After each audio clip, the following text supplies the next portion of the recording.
Siapa Paulus ini? Jadi aktor besar dari agama Kristen itu Bapak Ibu yaitu Paulus. Pauluslah yang mengarang semua ajaran Nabi Isa atau Yesus. Paulus ini dia bukan pengikut, dia bukan sahabat, ya.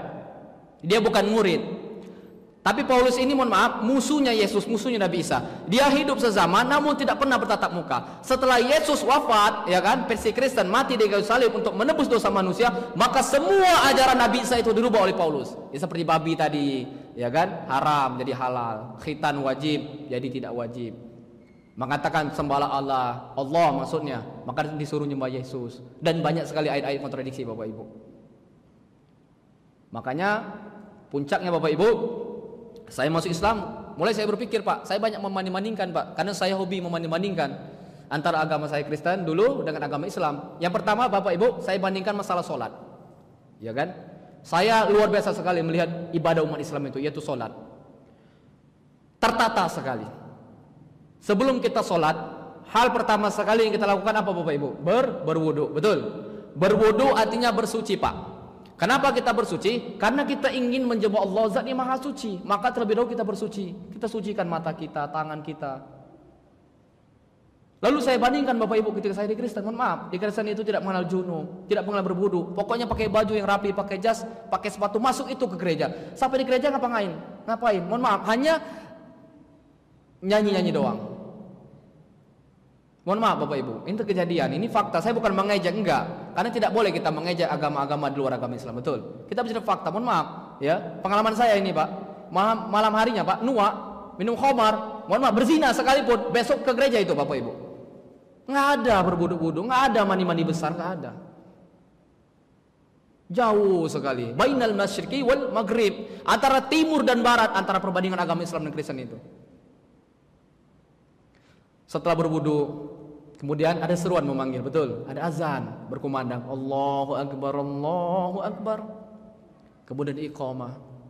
Sebelum kita sholat, menghadap kiblat, rapi, lurus, Allahu Akbar. Diawali dengan takbiratul ihram, ditutup dengan salam. Tertata sekali ibadah umat Islam itu. Sayang, seribu sayang Bapak Ibu. Kadang-kadang umat kita malah sholat, na'udzubillah, betul? Sedih saya Bapak Ibu, jujur, demi Allah sedih sekali saya. Malah sekali kita lihat umat-umat kita ini sholat. Maka ada bertanya jamaah kepada saya, pernahkah saya meninggalkan sholat 5 waktu selama saya masuk Islam kurang lebih 4 tahun setengah? Demi Allah saya bilang Bapak Ibu, demi Allah, wallahi billahi, tidak pernah saya meninggalkan sholat wajib 5 waktu itu. Jangankan meninggalkan sholat sunnah, meninggalkan sholat wajib, meninggalkan sholat sunnah sebelum subuh saja Bapak Ibu mau menangis saya, apalagi meninggalkan sholat wajib. Paham Bapak Ibu? Kalau meninggalkan sholat sunnah saja mau menangis, apalagi sholat wajib. Kenapa? Karena saya betul-betul mengetahui keutamaan sholat. Kalau saya tidak sholat, apa akibatnya? Kalau saya sholat, apa yang saya dapatkan? Ya kalau sholat sunnah saja sebelum subuh, pahala yang kita dapatkan dunia dan seisinya, Allahu Akbar, apalagi sholat fardu. Tapi kenapa kita, umat kita, masyarakat kita malah sembarkan hati untuk sholat? Ini yang perlu kita dakwakan kepada mereka. Padahal kalau kita ingin belajar, betul Bapak Ibu ya, kalau mereka mengetahui bagaimana keutamaan sholat-sholat itu, datang pun merangkak sekalipun, betul? Ingin datang berjamaah sholat, merangkak sekali Bapak Ibu. Allahu Akbar. Ini rumah, masjid. Ini masjid, ini rumah, tinggal melangkah, nggak sampai 5 menit, 10 langkah, nggak mau sholat.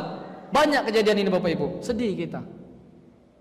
Ini lebih sedih lagi Bapak Ibu, mohon maaf, ketika saya bermasyarakat Pak, banyak sekali Bapak Ibu saya temukan di luar sana, anak-anak yang sudah berusia 60 tahun Bapak Ibu nggak bisa baca Al-Quran Pak. Anak-anak maksudnya sudah tua, malu kita. Sudah tua nggak bisa baca Al-Quran. Di luar sana banyak itu. Tapi yang ada di sini nggak ada itu, nggak ada yang ngaku. Ini menjadi renungan kita Bapak Ibu, betul. Ini yang pertama, saya membandingkan masalah sholat. Yang kedua, saya membandingkan Al-Quran dengan kitab suci saya, seperti saya bilang tadi. Al-Quran bisa dihafal, ya kan? Kemudian dibaca dengan suara yang merdu, bisa menggugah hati, betul Bapak Ibu. Bahkan bisa menangis kita dibuatnya, Allahu Akbar. Seperti imam tadi mengimami kita dengan bacaan yang merdu, Allahu Akbar. Padahal kita nggak paham artinya, nangis kita. Tapi kitab suci saya dulu Bapak Ibu, Injil atau Alkitab, enggak. Ayatnya saja membingungkan. Mana bisa dibaca-baca dengan lantunan-lantunan yang merdu? Nggak bisa. Kenapa? Karena tulisan karangan manusia dengan bahasa Indonesia. Terus puncaknya Bapak Ibu, saya mulai berpikir, ini juga menjadi wawasan kita, menjadi ilmu kita juga untuk berdakwah. Jadi kalau kita ingin berdakwah dengan orang Kristen itu, jangan menggunakan Al-Quran, Pak. Kenapa? Karena mereka tidak beriman. Mainkan saja logika. Apa kriteria Tuhan? Bilang saja, apa kriteria Tuhan? Pertama, Tuhan itu pasti Maha Pencipta, betul? Mustahil Tuhan tercipta. Nah, sedangkan Tuhan Yesus atau Nabi Isa, dia tercipta. Berarti dia bukan Tuhan. Kalau orang Kristen, Bapak Ibu, ingin konsisten, ya kan? Dalam kitab suci mereka, Alkitab mereka, ya kan? Ada tertulis di surat Markus ayat 28 pasal 29, jelas sekali. Ketika itu ada orang-orang Saduki bersoal jawab pada Yesus. Kata orang Saduki itu, hukum manakah yang paling terutama? Dia bertanya orang Saduki itu kepada Yesus, hukum manakah yang paling pertama? Apa? Jawab Yesus, dengarlah hai orang Israel, Tuhan Allah kita, Tuhan itu Esa. Kita di sini kan jamak. Yang bertanya maupun tanya sama-sama kita di situ. Enggak dibilang Tuhan kamu saya. Ini yang pertama. Yang kedua, apa kriteria Tuhan? Tuhan itu pasti Maha Penolong, betul? Mustahil Tuhan minta tolong. Sedangkan dalam iman Kristen, Bapak Ibu, para pendeta, para jamaah semua yang tahu itu, ya. Ketika Yesus mati di kayu salib, Pak, untuk menebus dosa manusia, dia berteriak-teriak, apa katanya?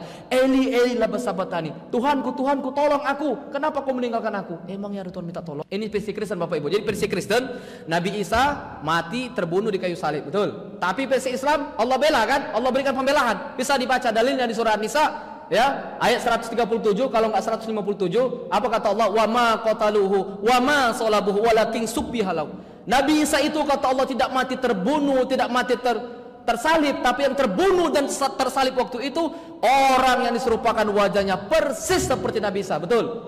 Lalu Nabi Isa itu kemana? Ayat bawahnya Allah angkat ke langit. Barrafa'allahu ilai wa kana Allahu azizan hakima. Allah angkat ke langit. Yang ketiga, apa kriteria Tuhan? Tuhan pasti Maha Pemberi rezeki. Mustahil Tuhan minta rezeki. Sedangkan Yesus, Bapak Ibu, dalam Alkitab dia masih berdoa kepada Allah. Banyak sekali ayat-ayat dia masih bermohon kepada Allah. Artinya dia masih bermohon. Maka gugurlah kriteria ketuhanan Yesus. Dan memang Yesus bukan Tuhan, dia Nabi, dia Rasulullah. Lalu kenapa dia anggap sebagai Tuhan? Alasannya Bapak Ibu kurang lebih dua, ya. Yang paling menonjol dua. Pertama, karena Yesus, ya, banyak melakukan mukjizat. Dia bisa menghidupkan orang mati, Pak. Orang buta bisa disembuhkan, ya kan? Orang dalam kubur bisa dibangkitkan, penyakit kusta bisa disembuhkan. Padahal itu semua biiznillah, atas izin Allah. Namun ketika itu para pengikutnya, mohon maaf, SDM-nya mungkin masih lemah. Melihat orang seperti ini luar biasa, ya kan? Ya, kalau kita sekarang aja ngelihat orang-orang yang bisa meramal gitu, ya kan? Bisa mengobati, bisa gini, kita puja-puja masyarakat kita, betul ya? Ini orang sakti ini, ya kan? Orang pintar katanya. Tapi kalau saya bilang orang bodoh itu. Bukan orang pintar, para paranormal, para dukun itu, ya kan? Masyarakat kita sering bilang orang pintar, ya kan? Orang bodoh itu. Ngelihat seperti ini pengikut Nabi Isa, ya Yesus, ya kan? Ini orang luar biasa, maka dianggap sebagai Tuhan. Terus Yesus atau Nabi Isa lahir sangat dahsyat katanya. Kenapa? Karena dia punya ibu tanpa bapak, Pak. Hanya saja orang Kristen nggak konsisten, Bapak Ibu. Kalau alasannya cuma itu, ya kan? Mohon maaf, sekarang banyak juga anak lahir tanpa bapak, betul Bapak Ibu? Aturan Tuhan juga itu, ya kan? Makanya kalau saya berdialog Bapak Ibu dengan bapak saya alhamdulillah pertama sekali masuk Islam. Namun saya bisa mengislamkan ibu saya dan 4 orang saudara saya, Pak. Setahun saya masuk Islam, saya bisa mengislamkan ibu saya. Kemudian 2 tahun saya masuk Islam, bisa mengislamkan 2 orang saudara saya. Dan baru-baru ini saya mengislamkan 2 orang saudara saya lagi. Jadi kami sudah 6 orang yang sudah Islam. Kalau bapak saya belum mau masuk Islam. Tapi saya sering berdialog. Saya bilang sama bapak saya, Pak, saya main logika. Kalau memang agama Kristen yang benar dengan mengimani Yesus sebagai Tuhannya, kami pun orang Islam ikut selamat. Kenapa? Kami juga beriman kepada Yesus, kami juga beriman kepada Nabi Isa, betul. Tapi kalau Islam yang benar dengan kami mengimani Nabi Muhammad sebagai Nabi kami, sebagai Rasul kami, lalu orang Kristen tidak mengimaninya, maka wassalam, kamilah yang selamat. Bapak, yang masuk neraka, saya bilang gitu. Jadi orang Islam itu diuntungkan, betul? Ya kan? Kita beriman kepada Injil, kita beriman kepada Nabi Isa, kita beriman, ya kan? Kalau memang Kristen yang benar, ya kan? Ini logika saja. Dengan mengimani Yesus, kita pun juga ikut selamat. Tapi belum juga dia mau masuk Islam. Keras sekali Pak, orang Batak itu. Sering sekali saya ajak berdialog, ya kan? Saya lihat, saya bilang, Pak, orang Islam itu jauh sekali perbedaannya dengan orang Kristen. Simpel saja. Orang Islam itu Pak, wajahnya bercahaya, saya bilang, bersih, berseri-seri, betul. Kenapa? Karena dia sering berwudu, ya kan? Minimal dalam sehari 5 kali basuh muka. Jadi kelihatan cahayanya. Sebagaimana Allah firmankan, ya kan? Simahum fi wujuhihim min athari sujud.